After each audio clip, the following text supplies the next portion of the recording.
Assalamualaikum warahmatullahi wabarakatuh. Apa kabar semuanya? Semoga kalian selalu dalam keadaan sehat walafiat ya. Anak-anak sekalian, sebelum kita memulai pembelajaran hari ini, mari sama-sama kita membaca doa terlebih dahulu. Al-Fatihah.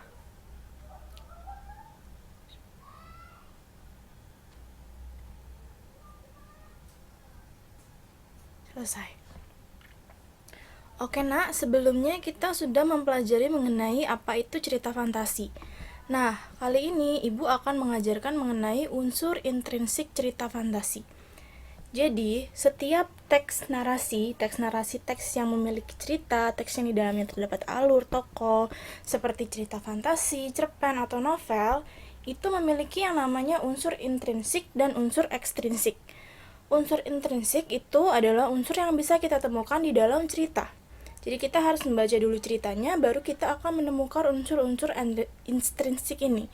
Sementara unsur ekstrinsik itu unsur yang ada di luar cerita. Ini terkait dengan pengarang, situasi saat cerita dibuat, zaman saat cerita dibuat, keadaan saat cerita dibuat ya.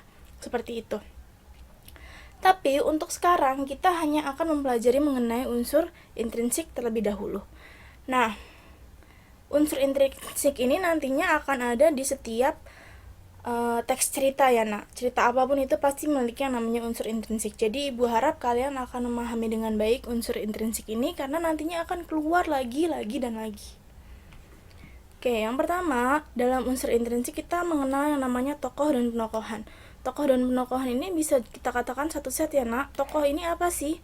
Tokoh itu adalah pelaku atau orang yang terlibat di dalam cerita, sedangkan penokohan adalah sifat si pelaku. Jadi kalau dalam cerita ada yang namanya si Adam, maka si Adam ini adalah tokoh.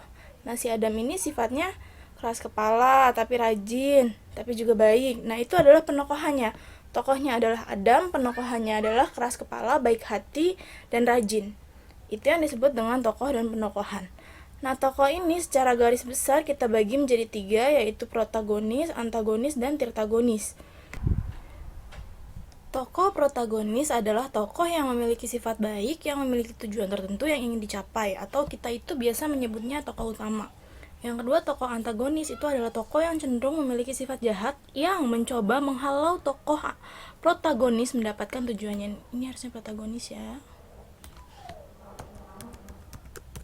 Jadi tugas antagonis itu di sini untuk menghalau si protagonis ini mendapatkan tujuannya ya nak. Yang terakhir, tirtagonis, tokoh penengah yang memiliki sifat bijaksana.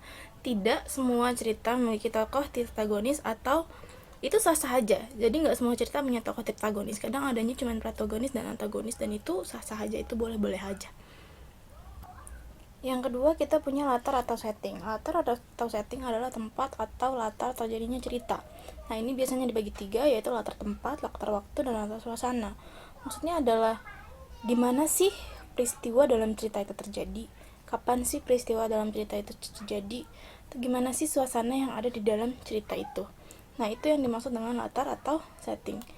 Yang ketiga, tema. Tema berarti ide atau gagasan dasar yang melatar belakangi sebuah cerita. Tema adalah garis besar atau gambaran besar sebuah cerita. Tema adalah gagasan utama yang menjadi struktur isi cerpen. Nah, tema ini nak baru bisa kamu temukan setelah kamu membaca cerita secara keseluruhan, kemudian mengambil kesimpulan. Apa sih temanya? Apakah ini tentang persahabatan, atau ini tentang keluarga, atau ini tentang pendidikan? Ya, seperti itu. Selanjutnya kita punya sudut pandang. Sudut pandang ini adalah cara pengarang menyampaikan sebuah cerita. Jadi dari segi apa sih pengarang mencoba menyampaikan sebuah cerita? Nah, sudut pandang ini ada 2 jenis, yaitu sudut pandang orang pertama dan sudut pandang orang ketiga. Sudut pandang orang pertama ini penulis menceritakan secara langsung melalui si tokoh. Di sini tokoh langsung bercerita biasanya menggunakan kata ganti aku.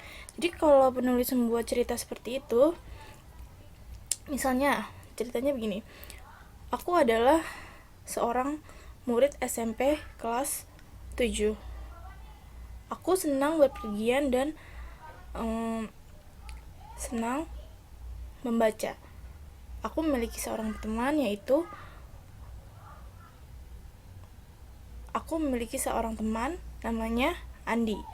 Nah, ketika dia menulis seperti itu, maka dia menggunakan sudut pandang orang pertama.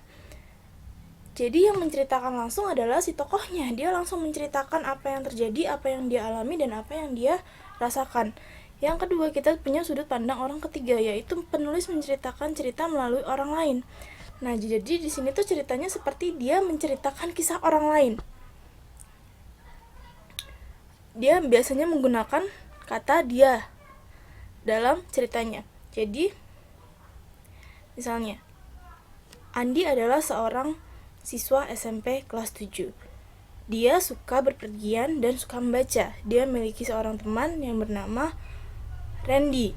Nah, itu berarti sudut pandang orang ketiga. Jadi orang lain menceritakan kisah seseorang. Ya, itu yang disebut sudut pandang.